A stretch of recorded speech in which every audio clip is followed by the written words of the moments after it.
The Guild of Un-Medicated Hijinks presents the George Carlin Book Club. Today's book club selection is How to Fillet a Panda. Well, you know how it goes. You want to throw the perfect dinner party. You've got all the glasses cleaned, all the silverware polished, all the china buffed, no pun intended. You have the perfect appetizers picked out, the perfect wines with dinner. The bar is stocked for those ever so important after-dinner cocktails, and only the most elegant desserts will do. But you know there's still something missing.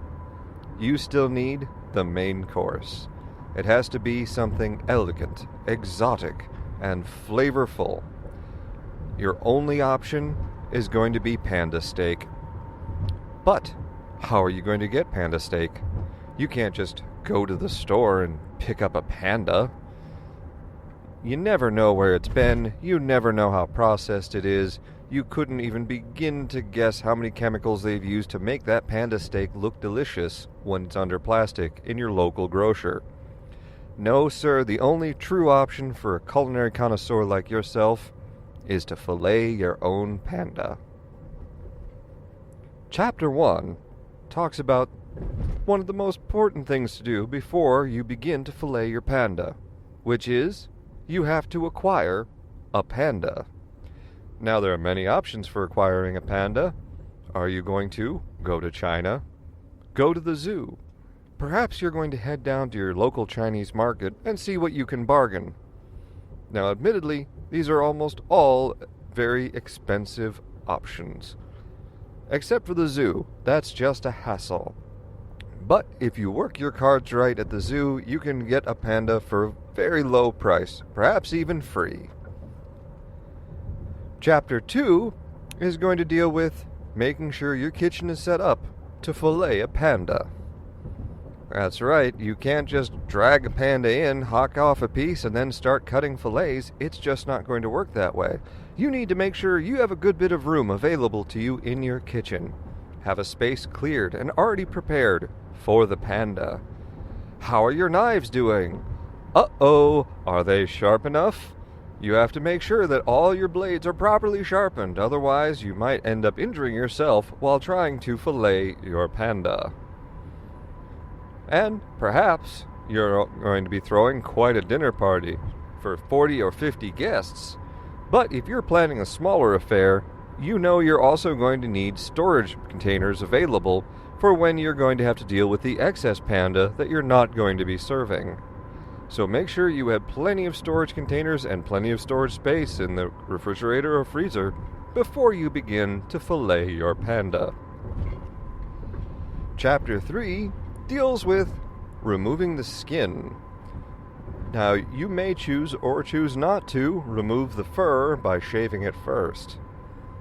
When you go to remove the skin, remember you only need to remove it around the meatiest parts, those parts that you're going to be harvesting to fillet later. Don't stress yourself out too much about the paws or the head or the tail, because these are not the parts that are going to contain the best meat. So chances are, unless you're planning on making a stew, you're really not going to need these parts for anything. Feel free to ignore and discard them just before you begin to fillet your panda. Chapter 3 is going to deal with bloodletting. That's right, you actually have to drain the blood out of your panda first. Otherwise, your kitchen is going to be a complete mess. Now, there are many different options for doing this. A simple nick or cut at one of the major arteries will be enough. Just make sure you have either the particular artery positioned directly above a drain, or otherwise a hose or bucket available to catch everything. Perhaps you're feeling a little serial killer-ish about this, at which point you can use an intravenous needle with a tube that will lead away. And then you can act like the panda embalmer before you begin to fillet your panda.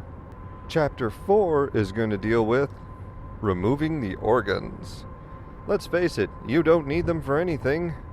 You could make quite an interesting black and white hunter's pie if you want to, but in the end, otherwise these organs are completely unnecessary. You want to go ahead and remove them all. remembering not to waste your time with the head itself unless you're planning on making a black and white head cheese. Otherwise, make sure you very carefully and cleanly remove and dispose of all of the organs of the panda prior to cutting away the meat. Chapter 5 deals with deboning your panda.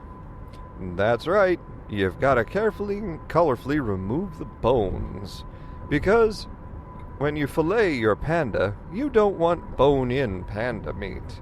No, sir. Panda meat itself is already delicious enough. As any of you will know who have had panda before, it tastes like a combination of cotton candy and steak. So no, you don't need to do all that when you fillet your panda. Simply remove the bones. They're just going to get in the way.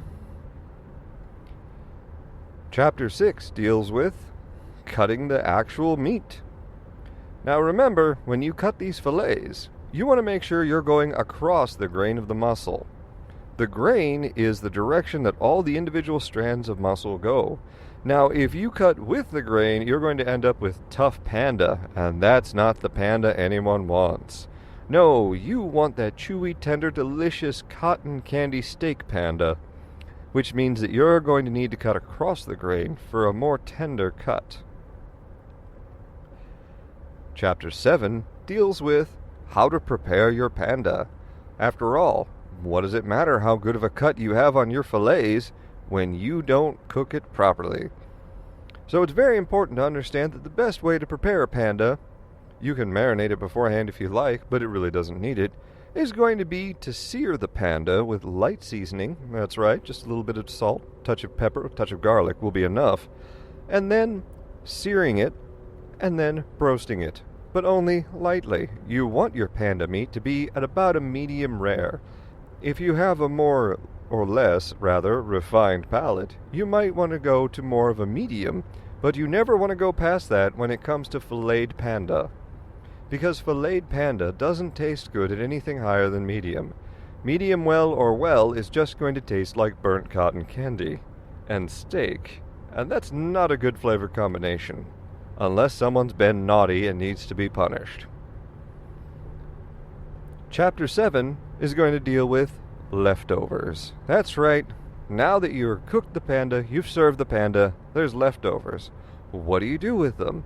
Don't worry, there's an entire glossary in Chapter 8 of many different recipes available for leftover panda meat. So remember, all you wonderful George Carlin-ateers, when it comes to filleted panda, you know the only source is going to be How to Fillet a Panda, available from George Carlin Press. This has been a work of fiction, and not to mention irony and satire. Please do not actually try to acquire or prepare or consume for any reason a panda. I hold no responsibility for any stupidity you all may have been encouraged to do on your own. I am not actually encouraging it. This recording has been made for entertainment purposes only. Do not try this at home.